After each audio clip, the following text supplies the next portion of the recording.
വിശുദ്ധ മത്തായി എഴുതിയ സുവിശേഷം 14-ാം അധ്യായം 13 മുതൽ 21 വരെയുള്ള വചനങ്ങൾ.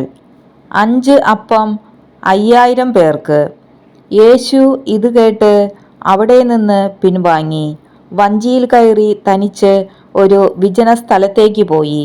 ഇതറിഞ്ഞ ജനക്കൂട്ടം പട്ടണങ്ങളിൽ നിന്ന് കാൽനടയായി അവനെ പിന്തുടർന്നു. അവൻ കരയ്ക്കിറങ്ങിയപ്പോൾ വലിയ ഒരു ജനക്കൂട്ടത്തെ കണ്ടു.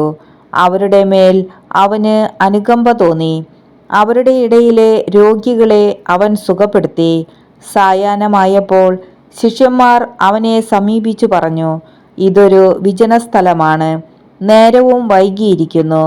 ഗ്രാമങ്ങളിൽ പോയി തങ്ങൾക്ക് ഭക്ഷണം വാങ്ങാൻ ഈ ജനക്കൂട്ടത്തെ പറഞ്ഞയക്കുക.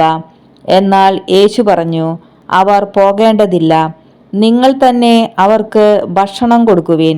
അവർ പറഞ്ഞു, 5 അപ്പവും 2 മത്സ്യവും മാത്രമേ ഇവിടെ ഞങ്ങളുടെ പക്കലുള്ളൂ. അവൻ പറഞ്ഞു, അത് എൻ്റെ അടുത്തേക്ക് കൊണ്ടുവരിക. അവൻ ജനക്കൂട്ടത്തോട് പുൽത്തകിടിയിൽ ഇരിക്കാൻ കൽപ്പിച്ചതിന് ശേഷം ആ 5 അപ്പവും 2 മത്സ്യവും എടുത്ത് സ്വർഗത്തിലേക്ക് നോക്കി ആശീർവദിച്ച് അപ്പം മുറിച്ച് ശിഷ്യന്മാരെ ഏൽപ്പിച്ചു. അവർ അത് ജനങ്ങൾക്ക് വിളമ്പി. അവരെല്ലാവരും ഭക്ഷിച്ച് തൃപ്തരായി. ബാക്കി വന്ന കഷ്ണങ്ങൾ 12 കുട്ട നിറയെ അവർ ശേഖരിച്ചു. ഭക്ഷിച്ചവർ സ്ത്രീകളും കുട്ടികളും ഒഴികെ 5000-ഓളം പുരുഷന്മാർ ആയിരുന്നു.